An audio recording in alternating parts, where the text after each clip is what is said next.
स्वागत है आपका हमारे चैनल पर। आशा करते हैं कि आपकी कंपटीशन की तैयारी बेहतर तरीके से चल रही होगी। आज के इस वीडियो में हम गुप्त साम्राज्य से संबंधित ऐसे सारे प्रश्नों को देखेंगे जो अक्सर किसी न किसी प्रतियोगी परीक्षा में पूछ लिए जाते हैं। गुप्त साम्राज्य को हम दो भागों में बांटकर पढ़ेंगे। यह गुप्त साम्राज्य का पहला भाग है और आने वाले एक वीडियो में हम गुप्त साम्राज्य के बाकी बचे प्रश्नों को भी कवर कर लेंगे। जैसा कि आप देख रहे हैं कि प्राचीन इतिहास का यह 17वां चैप्टर है और आने वाले 4 से 5 वीडियो के माध्यम से हम प्राचीन इतिहास को कंप्लीट करने का प्रयास करेंगे। प्राचीन इतिहास के अलावा हमारे चैनल पर मध्यकालीन इतिहास और आधुनिक इतिहास के भी सीरीज चल रहे हैं और उनमें भी हमने लगभग 50% से अधिक सिलेबस कंप्लीट करा दिया है। गुप्त साम्राज्य का पहला प्रश्न देखने से पहले आपसे एक बात शेयर करना चाहेंगे कि अगर आप किसी भी कंपटीशन की तैयारी कर रहे हैं जिसमें ऑब्जेक्टिव रिलेटेड प्रश्न पूछे जाते हैं तो यह वीडियो और चैनल आपके लिए है। लेकिन अगर विषय की डीपली नॉलेज अगर आप चाहते हैं हमारे वीडियो से तो यह आपको नहीं मिल पाएगा, हमारे वीडियो से तो नहीं मिल पाएगा। और मेरे अनुसार तो सेल्फ स्टडी के अलावा इसका कोई दूसरा ऑप्शन बचता भी नहीं है डीपली नॉलेज के लिए। बहरहाल डीपली नॉलेज लेने के बाद अगर आप चाहते हैं कि हमारे वीडियो से लाभ लें तो आप हमारे वीडियो के प्रश्नों को हल कर उनसे लाभ ले सकते हैं।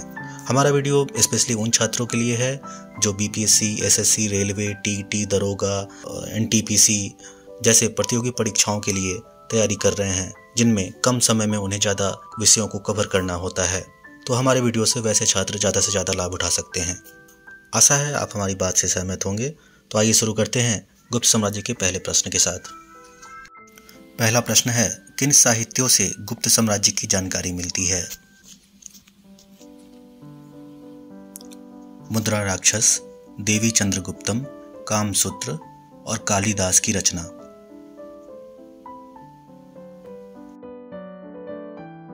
किन लेखों से गुप्त साम्राज्य की जानकारी मिलती है?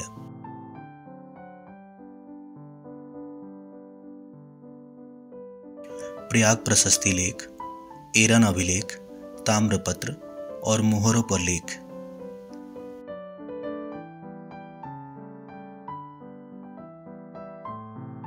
कौन विदेशी यात्री गुप्त साम्राज्य के दौरान भारत आए? हेनसांग और फाहियान। गुप्त वंश के संस्थापक कौन थे?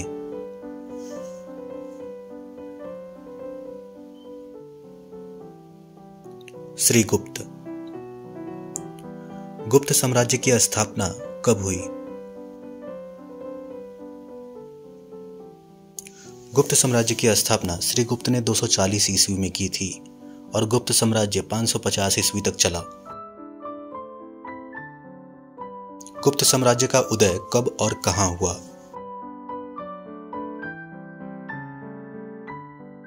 तीसरी शताब्दी के अंत में प्रयाग के निकट कौशाम्बी में गुप्त साम्राज्य का उदय माना जाता है।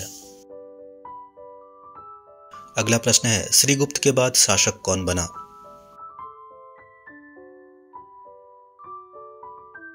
श्रीगुप्त के बाद उनका पुत्र घटोत्कच शासक बना जिसने 280 से 319 ईस्वी तक शासन किया।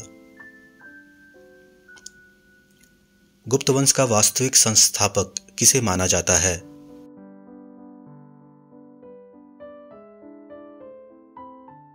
चंद्रगुप्त प्रथम को।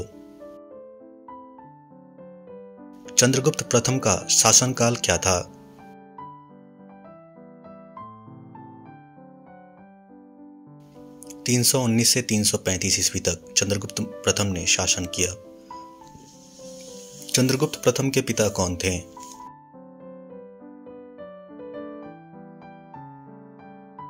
घटोत्कच चंद्रगुप्त प्रथम के पिता थे। गुप्त संवत कैलेंडर किसने चलाया था?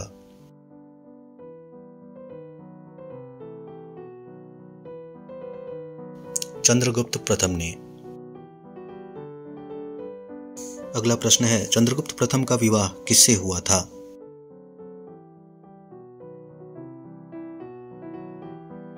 लिच्छवी की राजकुमारी कुमार देवी से चंद्रगुप्त प्रथम का विवाह हुआ था। चंद्रगुप्त प्रथम के बाद गुप्त साम्राज्य का राजा कौन बना?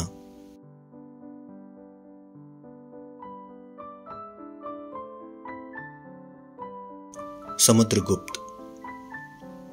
समुद्रगुप्त ने कब से कब तक शासन किया?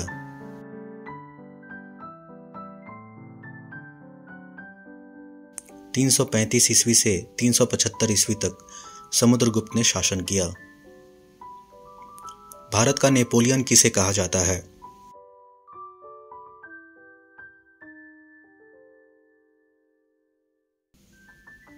समुद्रगुप्त को।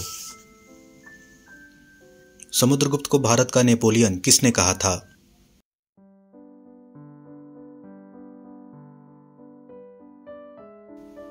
विंसेंट स्मिथ ने।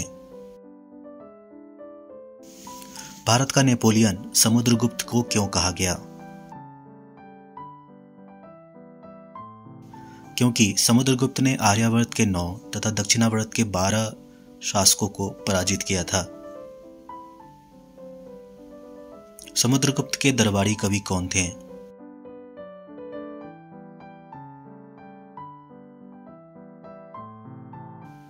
हरिसेन।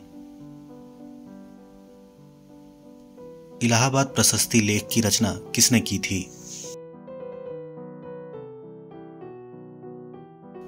हरिसेन ने। इलाहाबाद प्रशस्ति लेख में क्या है?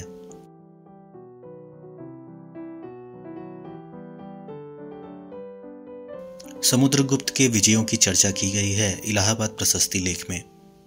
समुद्रगुप्त किसका उपासक था?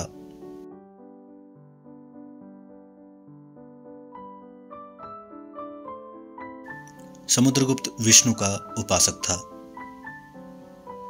किस राजा को कविराज भी कहा गया है?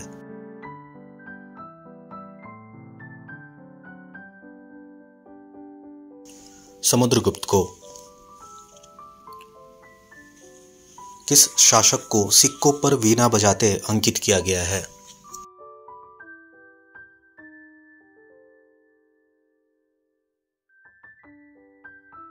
समुद्रगुप्त को। किस गुप्त शासक को अश्वमेधकर्ता की उपाधि दी गई थी? समुद्रगुप्त को। लिच्छवी दोहित्र किसे कहा जाता था?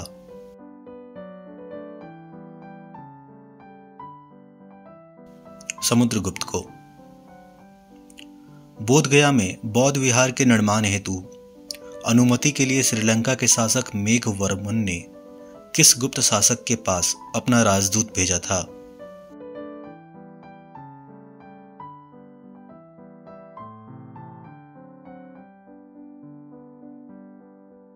समुद्रगुप्त के पास। काव्यालंकार सूत्र में समुद्रगुप्त का नाम क्या मिलता है? चंद्रप्रकाश। तो दोस्तों, यह थे गुप्त साम्राज्य से संबंधित प्रश्न और उत्तर। अगले वीडियो में हम गुप्त साम्राज्य से संबंधित बाकी बचे प्रश्नों को देखेंगे।